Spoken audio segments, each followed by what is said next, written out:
Implantée en Bourgogne-Franche-Comté, la Fondation Arc-en-Ciel accompagne toute personne fragilisée par le handicap, la maladie et le grand âge.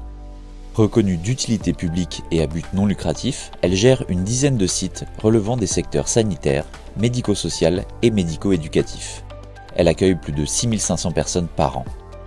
Elle donne la possibilité à ses professionnels de développer des projets innovants visant à améliorer le confort et la qualité de vie des personnes accueillies. La Fondation Arc-en-Ciel, c'est une structure privée à but non lucratif qui gère des établissements hospitaliers, à la fois à destination des personnes âgées en perte d'autonomie, des personnes en situation de handicap, et puis également depuis quelques mois une présence importante dans le champ du domicile. Et donc la volonté à notre échelle, c'est d'agir sur les facteurs de risque, de les faire percevoir par les personnes qui sont le plus soumises à ce risque, qui viennent dans nos établissements, d'animer des ateliers de prévention de chute à l'intérieur de nos murs. Alors quand je suis arrivée au centre, j'ai décidé de me mettre dans le groupe chute qui existait déjà. Donc on animait des ateliers sur la prévention des chutes. Ça se passait dans une salle, les patients étaient passifs, ils regardaient une vidéo et on donnait des informations. Il y avait peu d'interaction. On trouvait que c'était dommage, les patients s'ennuyaient un peu et nous aussi. Et on est venu à créer ce jeu Chutopolis. Donc Chutopolis, c'est un jeu de plateau.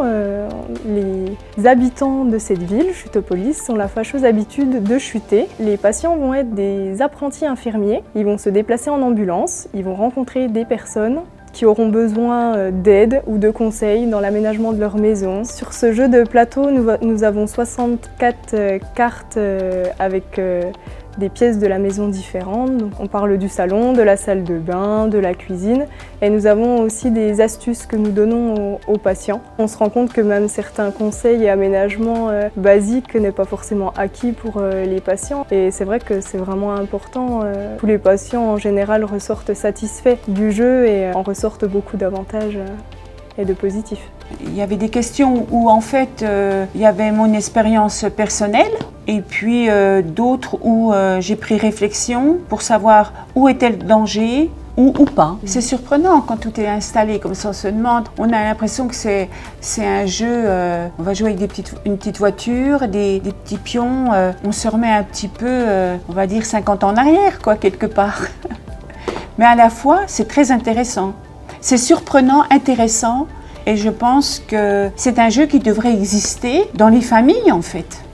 On ne reste pas isolé, nous, ici au Centre de médecine physique et de réadaptation, mais on rentre dans le cadre d'un réseau plus large qui intègre, je pense, la grande majorité des gros centres de rééducation en France. Et donc on intègre un réseau Rehab Lab. Le Rehab Lab, d'abord, c'est la prise de conscience d'une évolution technique possible, qui est de pouvoir produire des objets de manière assez facile à travers des imprimantes 3D. Et on s'empare de cette innovation technologique pour l'intégrer au système de santé. On fabrique des petites aides techniques qui peuvent changer un peu la vie des personnes accompagnées et ça nous permet d'adapter des aides techniques au regard d'une situation personnelle et objectivée de handicap.